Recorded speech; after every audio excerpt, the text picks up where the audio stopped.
I remember that sweltering summer afternoon in the bustling underbelly of Brooklyn's old flea market, back when I was just 12, all gangly limbs and wide-eyed curiosity. I'd tagged along with Aunt Lisa, my dad's much younger wife, with her cascade of auburn waves and that laugh like wind chimes in a storm. We wandered down a narrow alley off Flatbush Avenue, drawn by whispers of hidden treasures, until we ducked into this shadowy basement shop tucked away like a forgotten secret. It was one of those places buried deep underground, where the air hung heavy with the scent of aged leather and mothballs, and the crowds thinned out to almost nothing. Folks didn't venture this far in. It felt like stepping into another world, dim and echoing with the faint hum of distant traffic. When we finally pushed through the creaky door at the far end, there he was, Big Mike, the burly shopkeeper, a towering figure pushing 40, with a salt and pepper beard that framed a face etched by too many hard winters and easy grins. He had that rough around the edges charm like a faded tattoo on a sailor's arm, broad shoulders straining against a faded flannel shirt, eyes twinkling with mischief. Lounging nearby was his nephew, Tommy, maybe 24, lanky and sharp-featured, with a mop of unruly brown hair and a perpetual half-smile that said he knew more than he let on. Big Mike spotted us and lit up like we'd brought the sun down with us. "Well, look what the alley dragged in!" "Come on in, darlin', Aunt Lisa, right? What brings a vision like you to my little corner of chaos?" His voice boomed, warm and gravelly, cutting through the stale air like a lifeline. Aunt Lisa chuckled, her cheeks flushing just a touch under the low-hanging bulb's glow. "Oh, Mike, you silver-tongued devil! We're just hunting for some vintage threads, nothing fancy. How have you been holding up in this dungeon?" They traded a few easy barbs, the kind that danced like old flames flickering back to life, inquiring after health, the weather, the endless grind of the city. Then with a wink, Big Mike turned to Tommy. "Hey, kid, hustle up some of that good stuff from the cart across the way. The strong brew, none of that weak market slop. Make it snappy for the lady." Tommy flashed a sly grin, his eyes lingering a beat too long on Aunt Lisa, and sauntered off into the maze of stalls outside, his sneakers scuffing softly against the concrete. Aunt Lisa leaned in, her voice playful, laced with that teasing lilt. "My goodness, Mike, calling for tea like we're at high tea in Manhattan. What's the occasion?" He leaned on the counter, his massive frame casting a long shadow. "Occasion? Hell, it's you walking through my door after all this time. Can't skimp on the hospitality when royalty drops by. Gotta treat you right. No shortcuts." Aunt Lisa's eyes sparkled as she shot back. "And what if I said no fussing today? Just browsing, no royal treatment?" Big Mike threw his head back in a deep, rumbling laugh that echoed off the walls. "Don't you dare say that, Lisa. We're dying here, 2 months without a decent break, cooped up in this hole. Your visit's the spark we needed." She smiled softly, a knowing curve to her lips. "Sounds like you've got a little cabin fever brewing. Or is it something stronger climbing to your head?" "Oh, darlin'," he drawled, his gaze locking onto hers with an intensity that made the air thicken. "It's you. That smile of yours? It's got me twisted up, running wild through my veins, don't know where it ends. See for yourself." Aunt Lisa tilted her head, her voice dropping to a husky whisper. "Is that so? Well, show me what you've got hidden away." The shop was a labyrinth of wonders and clutter, shelves groaning under piles of faded denim jackets, racks of silk scarves whispering against each other, every inch bursting with forgotten stories. No empty spots, just a glorious mess under the flicker of bare bulbs. Dominating the space was this massive oak counter, polished to a gleam but scarred from years of deals and dreams, with Big Mike planted behind it like a sentinel. Aunt Lisa and I claimed a rickety table just outside its shadow, the wood cool against my palms. "Step inside, Lisa," he urged, his tone inviting, almost commanding. "Browse to your heart's content, whatever catches your eye." The counter loomed high, chest level for him, swallowing everything below in mystery. From where I sat, nothing peeked out from under his belly, just shadows playing tricks. Aunt Lisa rose gracefully, handing me her phone with a quick squeeze of my shoulder. "Here, champ, dive into that racing game. I'll be right back." I nodded, thumbs flying across the screen as engines roared virtually, the glow bathing my face in blue light. Inside, Aunt Lisa drifted toward the towering armoires, her fingers trailing over bolts of fabric like a painter caressing canvas. She and Big Mike murmured back and forth, light banter about patterns and cuts, her laughter bubbling up now and then as she leaned close, their shoulders brushing in the dimness.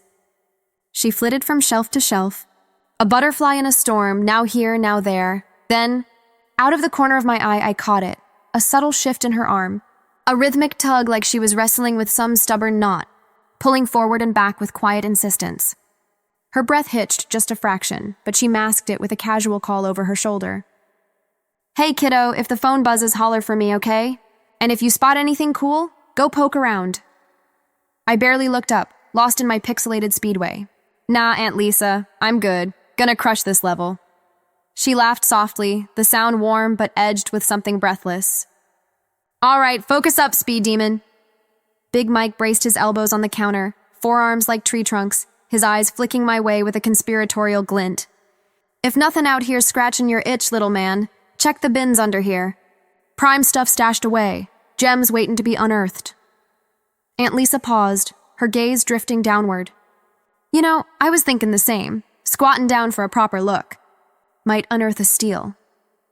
Then, turning to me with that bright, distracting smile, "What was that shirt you were rambling about earlier?" "The one with the blue one," I mumbled, eyes glued to the screen. "Like ocean blue. Gotcha, keep revving those engines. I'll hunt it down and show ya." As she spoke, Big Mike chimed in, his voice dropping low. "Yeah, it's tucked right down there. Prime spot."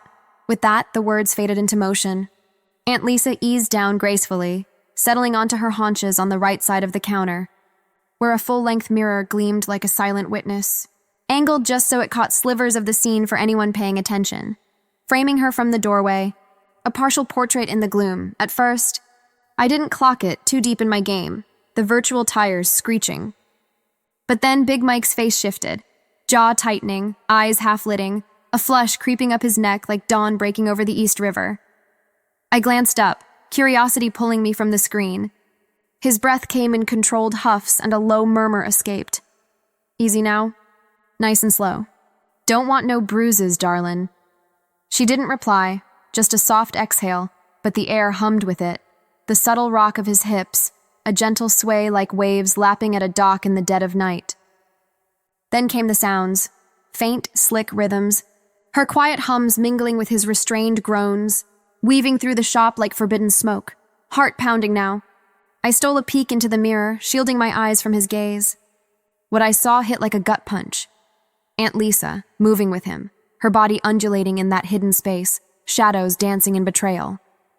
Shock rooted me, a cold wave crashing over the heat of the room, throat dry as sandpaper. I bolted up under the pretense of thirst. "Gonna grab water," I muttered, snagging the cloudy bottle from the cooler by the door, gulping it down in the alley's humid embrace. The world outside spun, vendors hawking knockoffs, the distant wail of a siren, but inside, they'd frozen, waiting. I slunk back, not to my spot, but a few feet closer, where the mirror's reflection sharpened into cruel clarity. Every detail etched like a film reel I couldn't pause. There she was. Clearer now, Aunt Lisa lost in the rhythm, her whispers urgent. "Almost. Shh, just a little more. We can't. Oh God, it'll be over soon." She straightened then, wiping her mouth with the back of her hand, smoothing her hair with trembling fingers. Rising like nothing had shattered, she snatched a shirt from the rack, holding it up in a voice laced with feigned casualness, cheeks blooming rose. "Look at this one. Fits the bill?" I stared, numb. Yeah, looks fine." Big Mike cleared his throat, diving back under. "Hold up. I'll snag the blue one." He dropped low again, the counter creaking under his weight. Aunt Lisa took his place, palms flat on the wood, leaning forward as she glanced my way. "No calls yet? Good. Keep at that game, sweetie." Her hips shifted subtly, legs parting just enough, a faint sigh slipping free like steam from a cracked pipe. She watched me a moment, eyes searching. "You okay? Not bored stiff?" I shook my head, mute, as her hand dipped below, twisting back for a furtive check. In the mirror, it unfolded raw and unrelenting. Big Mike, rising to meet her, his murmur gravelly. "Now what about this one?" He nodded toward me, a shadow of caution. Aunt Lisa's response was steel-wrapped in silk. "Him? Nothing, he won't breathe a word. Just keep an eye on the door. No one's coming in." Then softer, urgent. Quiet now, Mike. No noise, no rough stuff. Make it last just this once. Tomorrow. We figure the rest. Hurry, someone could wander by. She turned to me, voice steady as a newscaster's. Hey, buddy, do me a solid. Flip off those alley lights out front. They're wasting juice, buzzing like fireflies. I nodded, scrambling out to twist the switch, plunging the entrance into velvet black. No one could spot me now, a ghost in the dark. But instead of bolting back, I hovered, ears straining as the door whispered shut behind me. Inside, Big Mike fished out his phone, dialing quick. Yo, Tommy, where you at? Yeah? All right, 15, 20 tops. Hustle. A pause, then a chuckle. She's got you twisted too, huh? Says he's half gone on her already. Nah, no need. Handle the watch outside. He killed the call, then dimmed half the shop's bulbs with a flick, bathing everything in a moody twilight that swallowed edges and amplified secrets. I sank back into my game, feigning oblivion, the screen's glow a flimsy shield as the shadows thickened. They seized the moment like thieves in the night, whispers escalating to gasps, the counter a confessional for their frenzy. Go on, darlin'. Quick now, before he flips or the kid strolls back. Shoes stay on, Aunt Lisa's voice cut through, breathy but firm. Not yet. Give it 7 minutes. Make 'em count. The rustle of fabric, the creak of wood, it built like a storm front rolling in off the harbor. Then the finale, Big Mike's breaths heaving, ragged and raw, spilling out into the charged silence like thunder echoing down the alley. 7 minutes stretched eternal, the air electric with what I'd never unsee. The basement, a stage where innocence cracked wide open under the flickering lights.